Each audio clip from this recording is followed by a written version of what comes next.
جاوید صاحب، میرا سوال نماز تراویح کی ریفرنس سے ہے کہ اس کی روزوں میں کیا حیثیت ہے اور اس کی سٹینڈنگز اسلام میں کیا ہیں کہ کتنی تراویح ہمیں پڑھنی چاہیے تراویح کی نماز، اور یہ کیا نفلی عبادت ہے یا واجب یا فرض، اور اس میں کتنا قرآن پاک کی تلاوت کتنی کرنی چاہیے، اور نبی پاک نے اس کو کس طرح سے ادا کیا؟ رسول اللہ صلی اللہ علیہ وسلم جیسے ہم 5 نمازیں پڑھتے ہیں، اس کے ساتھ ایک زائد نماز پڑھتے تھے جس کو تہجد کی نماز کہا جاتا ہے۔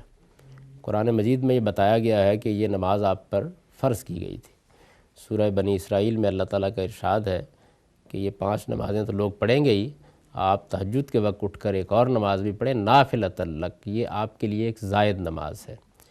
اس نماز کے بارے میں سورہ مزمل میں بھی خاص تاکید کی گئی اور یہ بتایا گیا کہ جو ذمہ داری آپ پر ڈالی جا رہی ہے، اس ذمہ داری سے کما حق ہو دبرا ہونے کے لیے آپ کو تہجد کا اہتمام کرنا چاہیے۔ اس کو قیام اللیل بھی کہتے ہیں، یعنی رات کے وقت کھڑے ہو کر اللہ تعالیٰ کی عبادت کی جائے۔ تو رسول اللہ صلی اللہ علیہ وسلم یہ نماز بالعموم پڑھتے تھے، یعنی چونکہ آپ پر یہ نماز فرض تھی تو کسی عذر کے بغیر تو آپ کبھی نہیں چھوڑتے تھے اس کو۔ حضور نے ایک رمضان میں یہ بتایا جاتا ہے کہ اپنے حجرے سے باہر نکل کر نماز پڑھنا شروع کر دی۔ اس میں تلاوت ذرا بلند آواز سے کی جاتی ہے۔ لوگ بالعموم اس زمانے میں مسجد میں بھی رات میں بیٹھے ہوئے تھے عبادت کرنے کے لیے۔ جب انہوں نے دیکھا کہ حضور اپنے حجرے سے باہر آ گئے ہیں اور آپ نے نماز باہر آ کے پڑھنا شروع کر دی ہے، تو وہ پیچھے نماز پڑھنے لگ گئے۔ اگلے دن اور زیادہ لوگ جمع ہو گئے، اس سے اگلے دن اور زیادہ لوگ جمع ہو گئے۔ یہ تہجد ہی کے وقت میں حضور نے پڑھی ہے۔ چنانچہ بخاری کی روایت میں فی جوف اللیل کے الفاظ ہیں، یعنی آپ نے اپنے اعتکاف کے لیے ایک بوریے کا حجرہ سا بنایا ہوا تھا، اس سے باہر نکلے، اور اس سے باہر نکل کر آپ نے آدھی رات کے وقت جب آپ تہجد پڑھتے تھے یہ نماز پڑھنا شروع کر دی۔ یعنی یہ کوئی عشاء کے بعد حضور نے نہیں پڑھی۔ تو لوگ جمع ہو گئے۔ جب 3 دن لوگ جمع ہوئے اور چوتھے دن پھر دیکھا کہ مسجد بھر گئی ہے، ادھر ادھر خبر پھیل گئی کہ حضور کے پیچھے ہم نماز پڑھ رہے ہیں، ظاہر ہے کہ بڑی سعادت کی بات تھی، تو زیادہ لوگ جمع ہو گئے، مسجد پوری بھر گئی لوگوں سے۔ حضور باہر تشریف نہیں لائے۔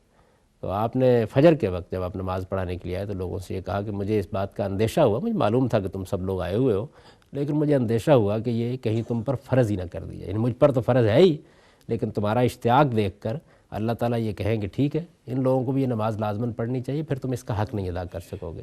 یہ واقعہ رمضان ہی جی رمضان ہی کا وقت، رمضان کے مہینے میں یہ ہوا۔ تو رمضان کے مہینے میں ہی چونکہ لوگوں میں عبادت کا بہت شوق بھی پیدا ہو جاتا ہے، تو اس وجہ سے فطری طور پر لوگ زیادہ اشتیاق کے ساتھ اکٹھے بھی ہوئے رمضان میں۔ تو حضور نے اس کے بعد لوگوں کو یہ توجہ دلائی اور بس معاملہ ختم ہو گیا۔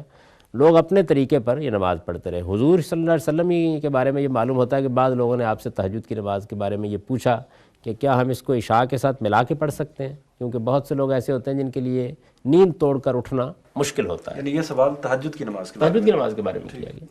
تو حضور نے کہا کہ ہاں ٹھیک ہے، تم عشاء کے بعد پڑھ سکتے ہو۔ جن لوگوں کو یہ اندیشہ ہو کہ وہ اٹھ نہیں سکیں گے، وہ عشاء کے فوراً بعد تہجد پڑھ لیا کریں۔ یہ جس کو آپ وتر کہتے ہیں، یہ اصل میں تہجد ہی کی نماز ہے۔ اچھا، تو لوگوں نے عشاء کے بعد بھی نماز پڑھنا شروع کر دی۔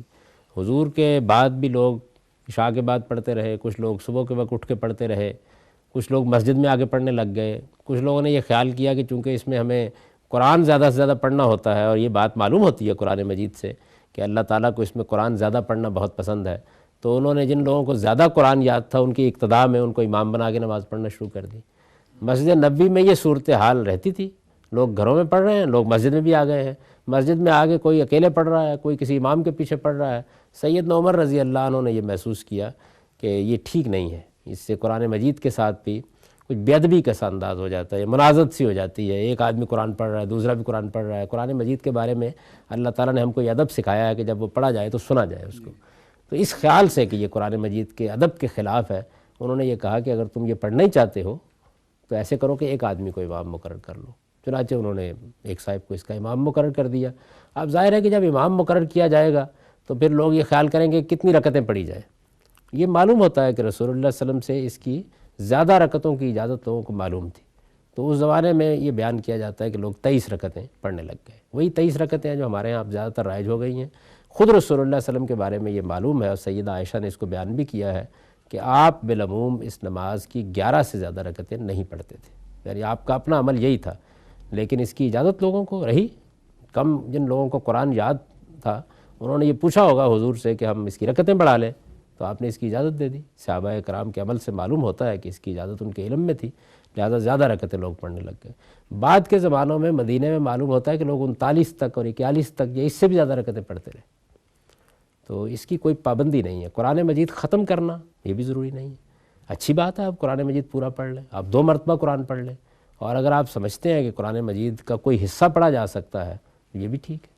یعنی حضور کے زمانے میں کوئی ایسی پابندی نہیں تھی کہ ضرور پہلی رمضان سے قرآن شروع کرنا ہے اور پھر ختم کرنا ہے، لوگ اپنی سہولت کے مطابق جتنا قرآن چاہتے تھے پڑھ لیتے تھے، یہی طریقہ عام طور پر رہا۔ نہیں، لیکن اس کی کیا وجہ ہوئی ہے جی کہ پورے اس عرصے میں یعنی مسلمانوں کے ہاں بھی اور مسلمانوں کے علماء کے ہاں بھی اس نماز کو ایک انڈیپینڈنٹ نماز کے طور پر اور خاص طور پر رمضان ہی سے متعلق کر کے دیکھا جاتا ہے؟ اصل میں دیکھیے بات یہ ہے کہ رسول اللہ صلی اللہ علیہ وسلم کا ایک ارشاد ہے جی کہ میری سنت اور میرے خلفائے راشدین کی سنت کو تم مضبوطی کے ساتھ پکڑے رکھو۔ جی یہ معاملہ چونکہ سیدنا عمر رضی اللہ عنہ کے زمانے میں ہوا تو بہت سے علماء کو یہ خیال ہوا کہ حضور صلی اللہ علیہ وسلم نے جو 3 دن نماز پڑھائی تھی اس میں یہ اشارہ مضمر تھا کہ اس طریقے سے اس کی جماعت کا اہتمام کر لیا جائے، اور سیدنا عمر رضی اللہ عنہ نے گویا اسی اشارے کو یہ عملی صورت دے دی۔ اچھا، یہ خیال ہوا لوگوں کا، ظاہر ہے کہ یہ ایک رائے ہے، ایک نقطہ نظر ہے، اس کے اپنے دلائل ہیں لوگوں کے پاس، جو آدمی اس پہ اطمینان رکھتا ہو اس کو اختیار کر سکتا ہے۔